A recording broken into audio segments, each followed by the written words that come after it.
जय श्री कृष्णा दोस्तों, बीएसएनआर फैमिली में आपका स्वागत है। दोस्तों, हनुमान जयंती पर बहुत ही सर्वार सिद्ध योग बनने जा रहा है और इस दिन आप संतान प्राप्ति के लिए कोख बंधन खोलने के लिए अगर ये उपाय करेंगे तो निश्चित ही आपको मन वांछित संतान की प्राप्ति अवश्य ही होगी।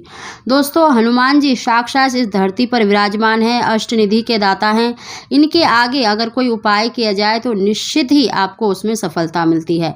दोस्तों, इस उपाय को आप जरूर करके देखिए। अगर आपको संतान की प्राप्ति नहीं हो पा रही है किसी भी कारण से, देखिए ग्रह दोष के कारण या फिर पितर दोष के कारण या किसी भी तरह का अगर तंत्र मंत्र आपके ऊपर किया गया है तो वो भी दूर हो जाएगा और निश्चित ही आपको संतान की प्राप्ति होगी। जिन बहनों को देखिए बार बार गर्भपात होता है, यानी बच्चा ठहर नहीं पाता, गर्भपात हो जाता है, तो आप इस उपाय को जरूर करें। निश्चित ही आपकी संतान की रक्षा होगी, गर्भ की रक्षा होगी। दोस्तों, इस उपाय को आपको देखिए हनुमान जी के आगे ही करना है। आप मंदिर में जाकर भी कर सकते हैं और अपने घर में अगर हनुमान जी की मूर्ति है, तस्वीर है, तो उसके आगे ही करना है और नहा धोकर आपको स्वच्छ वस्त्र धारण करके करना है। हो सके अगर आप बैठ के कर रहे हैं तो लाल आसन ले और अपने सिर पर भी आपको लाल कपड़ा रखकर ही, लाल चुन्नी लाल कपड़ा रखकर ही, सिर ढककर ही आपको ये उपाय करना है। दोस्तों, इस उपाय को आपको देखिए सुबह से शाम तक कभी भी कर सकते हैं, लेकिन आपको करना हनुमान जी के आगे ही। और इसमें आपको देखिए गाय का घी, शुद्ध गाय का घी चाहिए दीपक जलाने के लिए। और आपको अपनी मनोकामना एक सफ़ेद कागज पर लाल सिंदूर से, लाल पेन से, लाल स्केच कलर से, यानी लाल कलर से अपनी मनोकामना लिखनी है। संतान की, पुत्र की, जो भी आप इच्छा रखते हैं उसे फोल्ड करके आपको हनुमान जी के आगे अर्पित कर देना है। उनके चरणों में आपको रख देना है और आपको शुद्ध घी का दीपक जलाना है।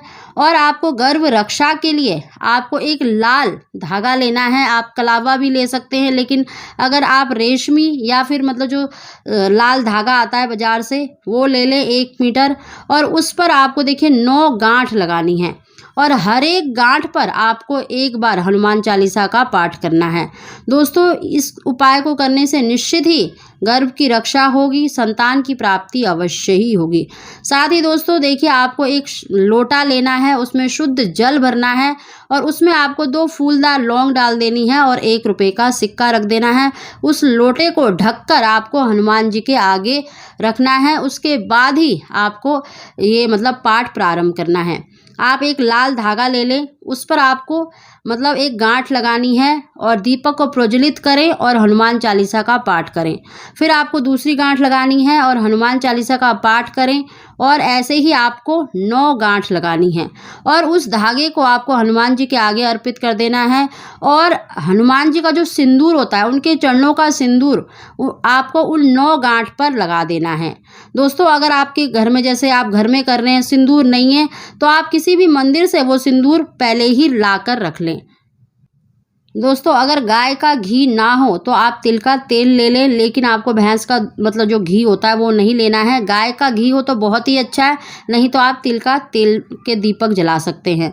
दोस्तों, इस दिन आपको हनुमान जी का मतलब भोग अवश्य लगाना है, जो हमने पहले भी बताया है। आप चूरमे का, लड्डू का, केले का भोग तो अवश्य लगाएं, उनकी आरती अवश्य करें। और उस धागे को आपको अपने मतलब या तो सीधी मतलब जो बाजू होती है वहाँ पर बांध सकते हैं, अपने गले में बांध सकते हैं, जब तक कि आपको संतान की प्राप्ति नहीं होती है, यानी बच्चा होने तक आपको अपने गले में ही डालकर रखना है उस धागे को।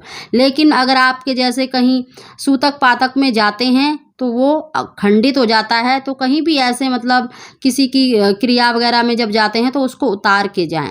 और नहीं तो आप 3 महीने के बाद तो देखिए ये बदलना ही पड़ता है, 3 महीने के बाद आप इसको दोबारा भी बना सकते हैं।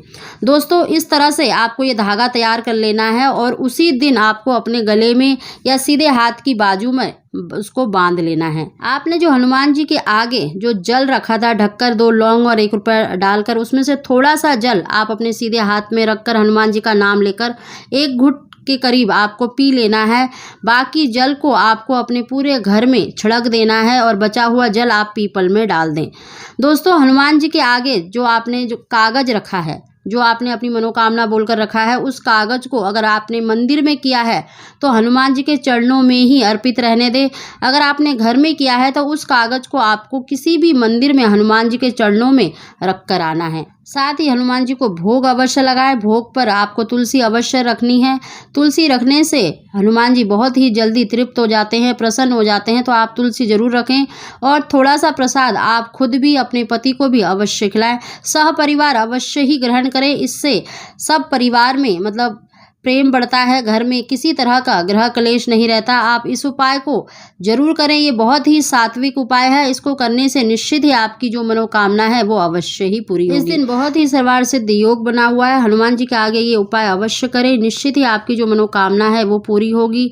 हनुमान जी एकमात्र ऐसे देव माने जाते हैं जो चिरंजीवी हैं, साक्षात इस धरती पर विराजमान है, अष्टनिधि के दाता हैं, सभी संकटों को हरने वाले हैं। तो आप ये उपाय जरूर करें। अगर आपको संतान प्राप्ति में रुकावट आ रही है या आपको मिसकैरेज हो जाता है, गर्भपात हो जाता है, तो इस उपाय को जरूर करें। ये गर्भ रक्षा सूत्र अवश्य ही इस दिन धारण करें, तो निश्चित ही आपको कोख बंधन खुलेगा और आपको संतान की प्राप्ति अवश्य ही होगी। दोस्तों, अगर आपको हमारी जानकारी वीडियो पसंद आई हो तो इसको लाइक करें, शेयर करें और कमेंट बॉक्स में जय श्री राम अवश्य लिखें। आप सभी को जय श्री कृष्ण।